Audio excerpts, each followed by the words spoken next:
So where are you from? Rapid City, South Dakota. Right. Are you like actually from the city, or where'd you grow up mostly? I grew up in Rapid City. Yeah. Yeah. Okay. All right. Went to high school here, right? Yeah, went to high school, everything here. Moved out of here. Went to college up in Minnesota, St. Cloud State for a couple of years. Well, before that, I went to college in Vermilion, down East River, South Dakota, near Sioux Falls. But after the college in Minnesota thing, came back here for a little bit, probably like 9 months or so, then ended up moving to Denver, Colorado. Okay. Lived in Denver, Colorado for 15 years. Came of age quite a bit there. I would say that helped basically kind of breed me even more who I am as a person, as well as a man, and who I am as a MC. But now I'm back in my hometown of Rapid City. So when you ask me where I'm from, obviously born and raised in Rapid City, South Dakota, but I guess I could say Denver, Colorado as well, since it was such a huge chunk of my life thus far. Yeah. I'm not asking about your favorite things or, your idols, but what is like your earliest memory of kind of being exposed to something that caught your attention? I would say music videos. Okay. Coming home from school, I was a latchkey kid, coming home by myself, watching music videos, Rap City, Yo MTV Raps, things like that, picking some things up. Did you say MTV Raps? Yeah, Yo MTV Raps back in the day when they used to play music videos, you know what I'm saying? Yep, I know exactly. Picking up stuff, a lot of stuff from that. Had some of my dad's old records.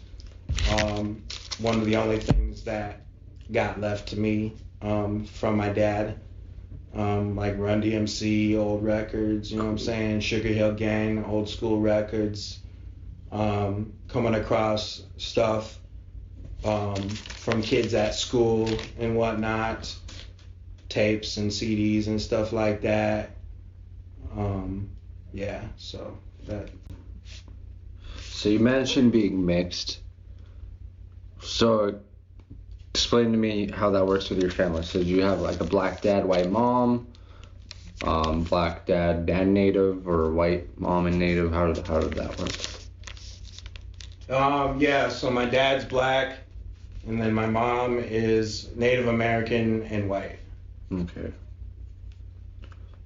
And your dad wasn't around? No, my dad was not around. Growing up, raised by a single mother, no brothers, no sisters. Only half brothers that are my dad's other kids. Okay, so. But I didn't grow up knowing any of them or having any kind of relationship with them or my dad. So is it a kind of adult thing you find out, or you just knew they were out there? Yeah, I found out about them when I started talking to my dad again in adulthood. Okay. So you do have contact with him now? Absolutely. Okay. How's that now? It's good, man. It's pretty good. Yeah. I mean, we have a relationship probably for about the last 5 to 7 years, I would say, with my dad and that entire side of my family. So that's awesome. Does he live here? No, he lives in Las Vegas. Okay. But he's from California. He's only been in Vegas for probably a couple years now.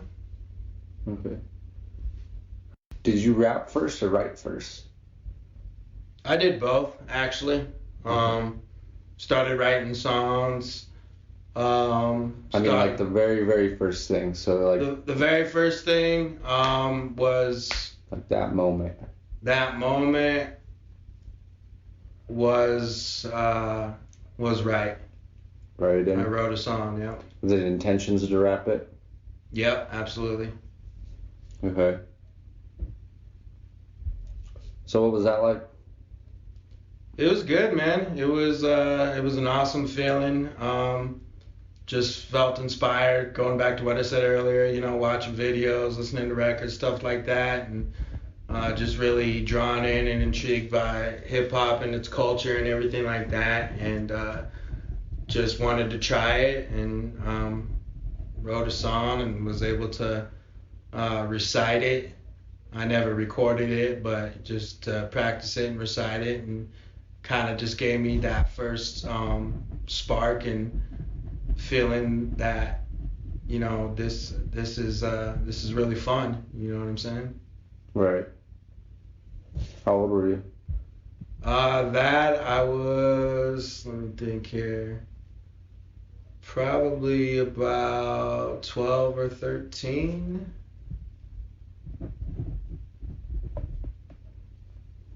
Just chilling at home? Just chilling at home after school, yeah. Do you remember like anyone you kind of modeled your, first words off of? Maybe not modeled, but you thought, okay, I like that style, or okay, I like that, but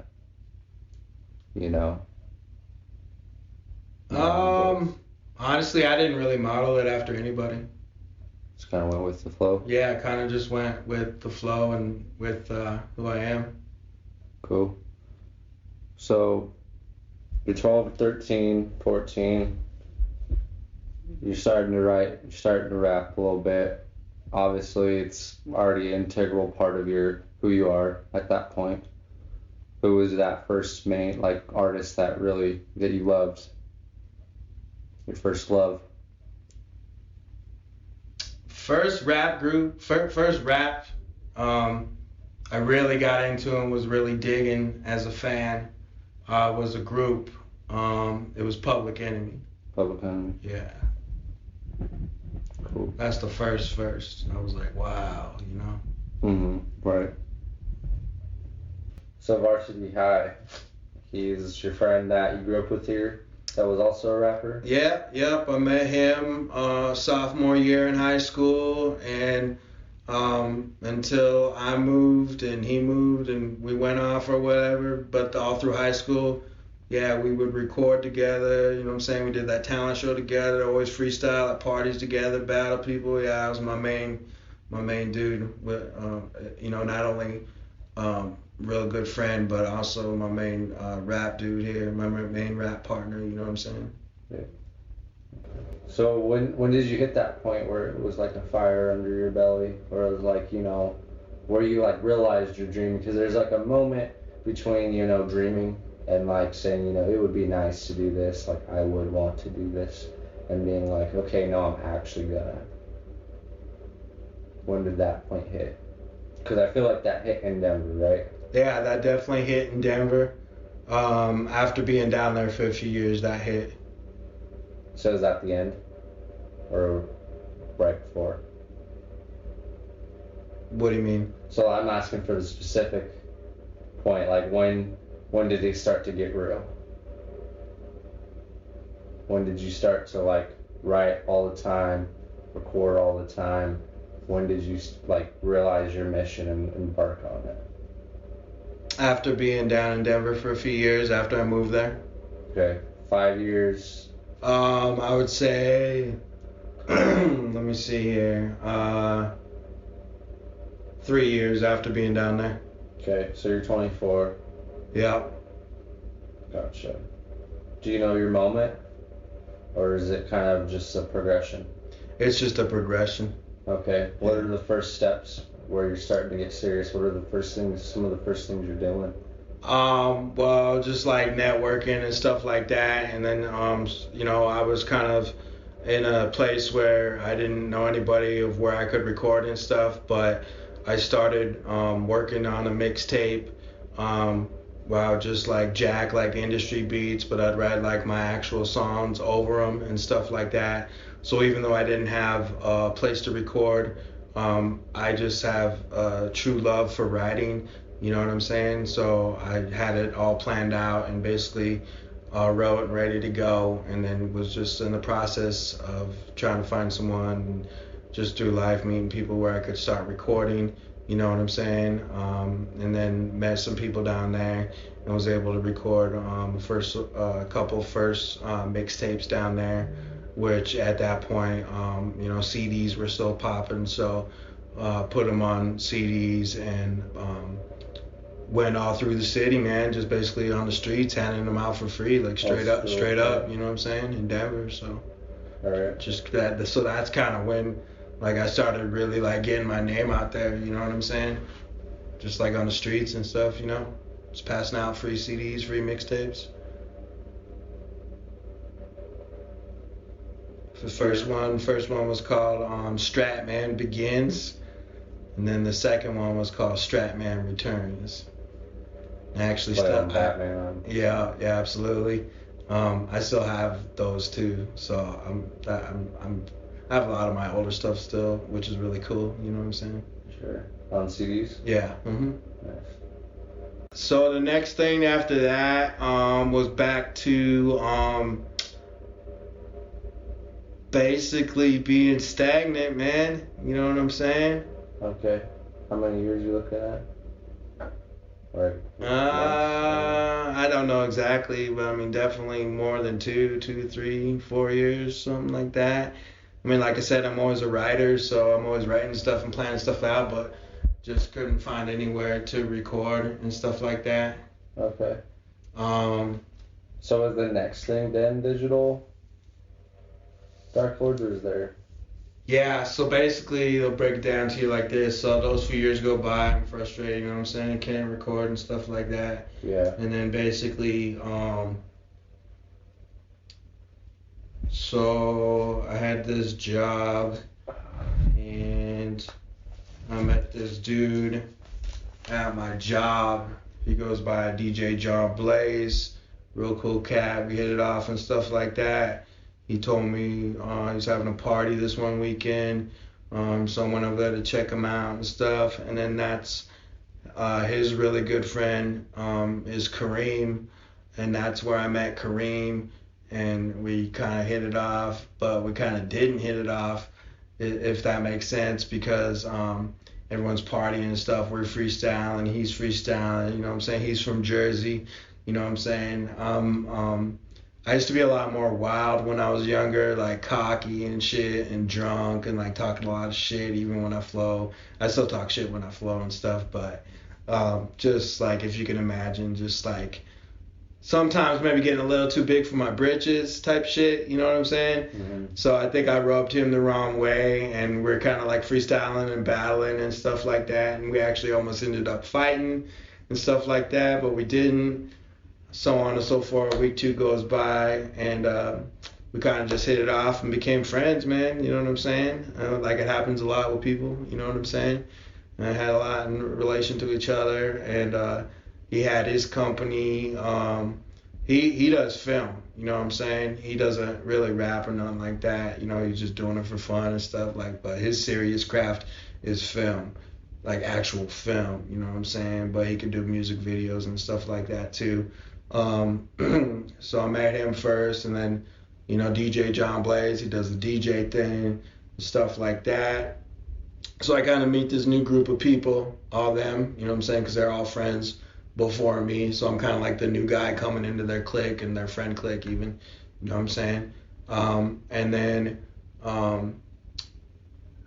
after that, basically, Blaze knows this other dude named D.A. Dub, who is one of the biggest underground artists in Denver ever, period, with one of the biggest record labels in the Denver scene, period, on an underground rap level. What's record label? Individual Kings Media Enterprise, right?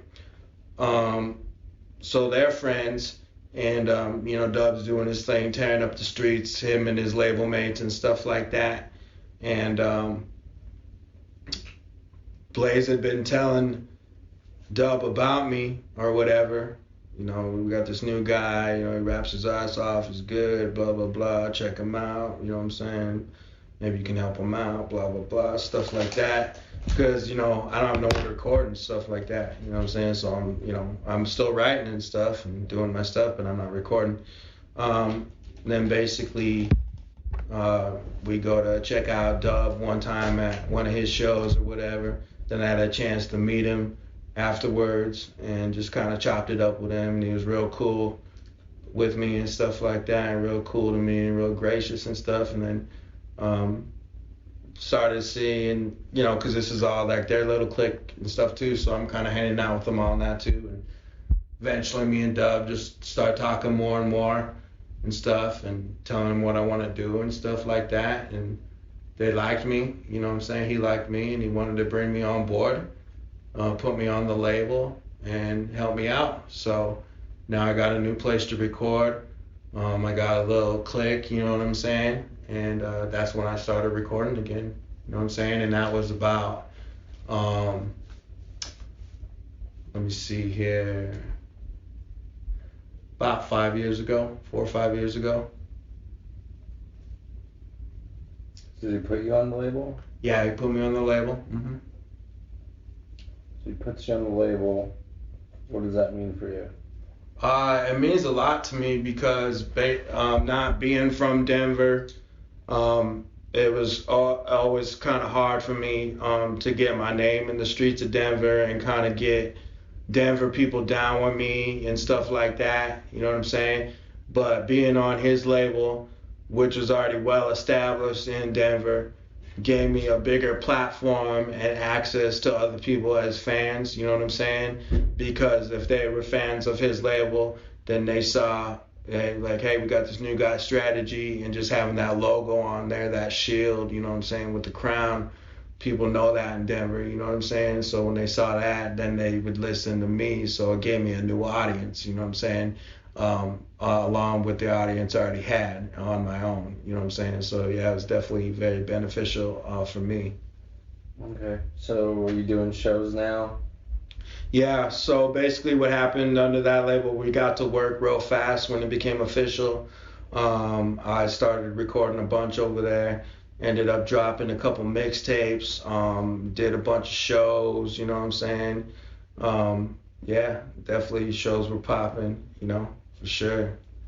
So what happens now? Was there a falling out with them? No, there was no falling out with them whatsoever, man. I was going real hard, like I said. Basically where I'm at now is just due to my personal life, you know what I'm saying? I'm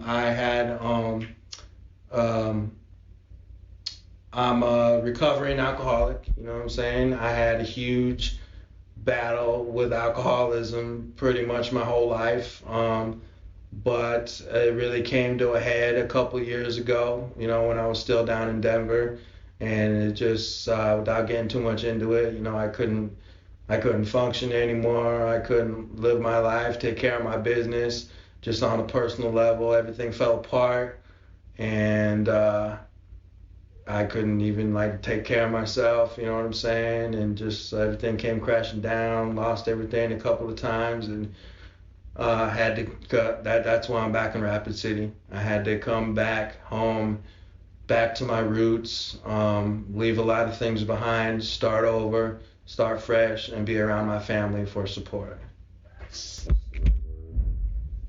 Restrained your rap career? Absolutely. Without a doubt, 100%. I feel like if I didn't have that demon in my life, I would already be where I wanted to be in life with this rap shit, without a doubt. You know what I'm saying?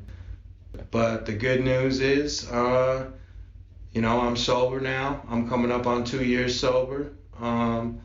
I never think I'm better than anybody. I don't give a shit if people drink and party. Drink, live it up, party. You know what I'm saying? I just want to be very clear on that. You know what I'm saying? Because a lot of people think because I got sober, I'm not the same James, or I'm not cool anymore and shit like that. I'm still cool. I'm basically still the same. You know what I'm saying? Just some things have evolved and elevated. You know what I'm saying? And everything happens for a reason. So I feel like it's not too late for me. You know what I'm saying? After I got sober, obviously dealing with the personal issues and getting my head right and my spirit right again. It was another point of stagnation, but I had to take care of James first. Strat had to be put on the back burner. I had to take care of James first, so I was out the game for a couple of years. You know what I'm saying? Getting everything right, but like I say, good news is now I'm back. You know what I'm saying? And I feel like it's not too late, to go after my goals and my dreams that have always been there. So that's how we got to where I am today, being back in Rapid City, South Dakota. Were there any other points before, like now, that you had decided to be sober? No. So this is kind of like the first point where you're like, fuck that, I'm taking control. Absolutely. Okay. Of my life so far, lately, since I got back in the game. I feel like my thoughts are clear. I feel like the presentation and the recording is better. My voice is better. Just everything around, my flow, my delivery, my cadence, the vocabulary, the wordplay, everything, the writing, just clarity. You know what I'm saying? So I feel like I truly think it's the best music I've ever made in my life. If any of all that makes sense in relation to your question. Yeah. Bringing it up to speed now, that's what I work with now. He lives in Dallas, Texas now. Okay. Took a few trips down there and recorded everything new that I've recorded since going sober is with Celsius. He's my executive producer. He's like my Dre. You know what I'm saying? He don't make every beat, but he makes quite a few of them on my new stuff. So shout out to him. But yeah, the intensity back then with Individual Kings, it was intense, but not as intense as it is now. And I feel that's saying a lot. Seeing the different setting, Yeah, and I feel it wasn't as intense back then because of my alcohol.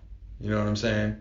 Yeah, I wouldn't be able to go as long as I could in the studio because I end up getting too drunk and I can't record anymore.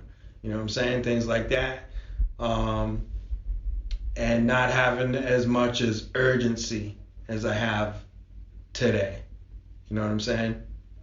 Mm-hmm. If that makes sense. No, the sense of urgency makes sense. Yeah. I was hungry back then, but not hungry like I am now. Like I'm the hungriest I've ever been in my life. I know that I feel it's not too late for me. I feel like age is not, there's a misconception about age in hip hop, and I feel it shouldn't be. You know what I'm saying? There's been plenty of people who are making music still and whatnot. However, with all that being said, if this makes sense, the time is ticking. You know what I'm saying? So that's why I'm the hungriest I've ever been, and that's why I'm so intense, grinding in the studio. You know what I'm saying? When I go down to Dallas to record, I don't compare myself to Tupac. To me, he's the greatest ever.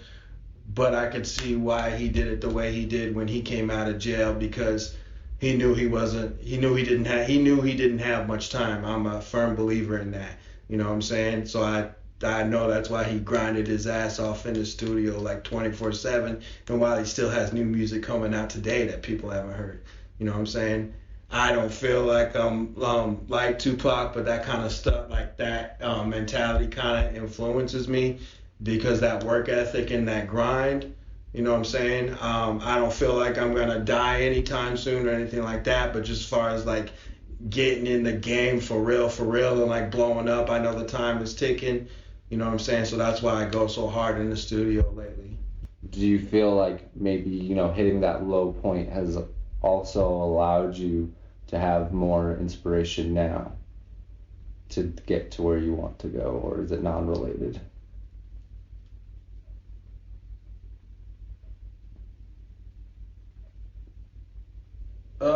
Yeah, I mean, it's definitely inspiring because it's just, I have so many things to talk about, you know what I'm saying? My journey, you know what I'm saying? My ups, my downs, and just, it's exciting. It's fun, you know what I'm saying? It's exciting to me once I figured out that I can do this without drinking. You know what I'm saying? That this has always been in me. You know what I'm saying? So it's a newfound excitement. It's a newfound love for the game and love for hip hop. In my dreams, it's really these last few years has been me rekindling my relationship with hip hop. You know, why I love this shit so much. You know what I'm saying? Kind of back to my essence, back to the roots. You know what I'm saying? Focused and things like that. And just like you said, you know, God brought it back to me for a reason. You know what I'm saying? Because like I said, I wanted to quit. You know, and it came back to me. So now I'm gonna make the best of it. You know what I'm saying? And go for it. Looking back now, as a full scope, what were your biggest influences on yourself? Musically? Artists, yeah. Or even genres, whatever. Yeah, Tupac for sure. Biggie, Nas, Jay. You know what I'm saying? Wu-Tang, Snoop. Yeah, I You know, people say that's old school.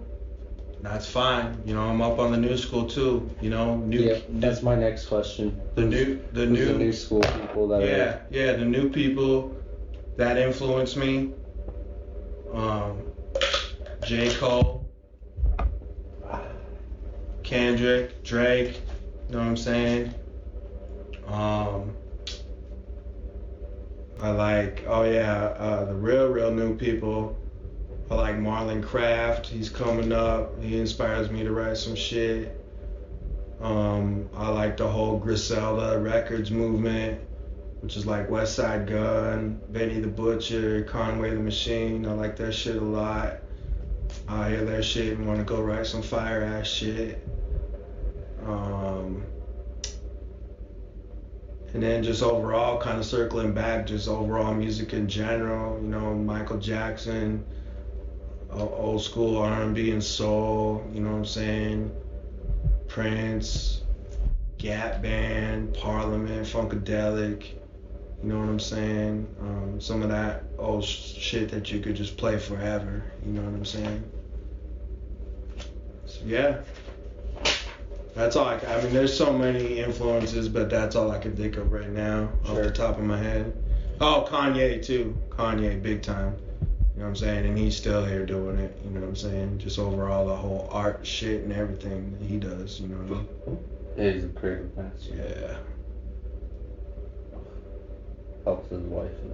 And Game. I can't forget about the Game. The Game. Yeah, huge. Alright, so describe yourself as an artist. Like, how would you describe your flow, your persona, your style?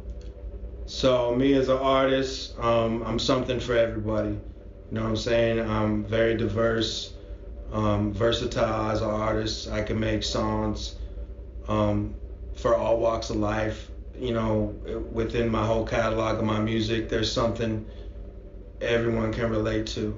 You know, multi-dimensional.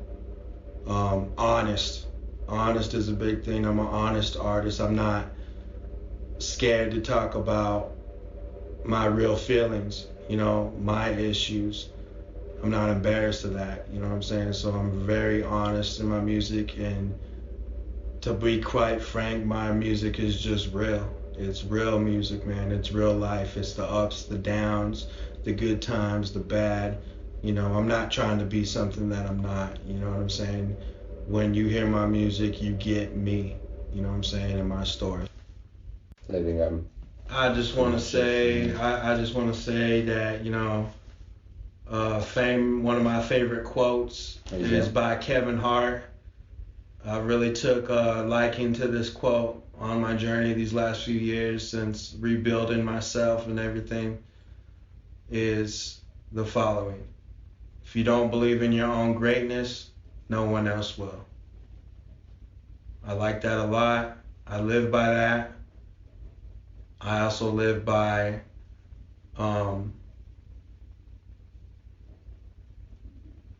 greatness takes time. I said that myself, you know what I'm saying? And I also live by Did you say Kevin Hart? Yeah. Now I also live by